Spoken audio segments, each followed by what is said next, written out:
शहद और काली मिर्च ये दो साधारण चीज़ें हैं, लेकिन इनके फायदे अद्भुत हैं।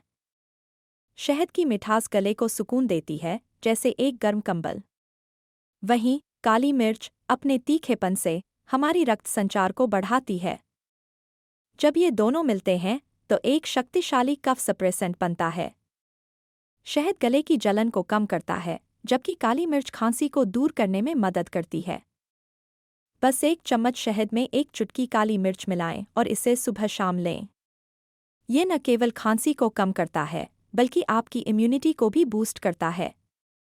एक प्राकृतिक उपाय जो हर घर में होना चाहिए।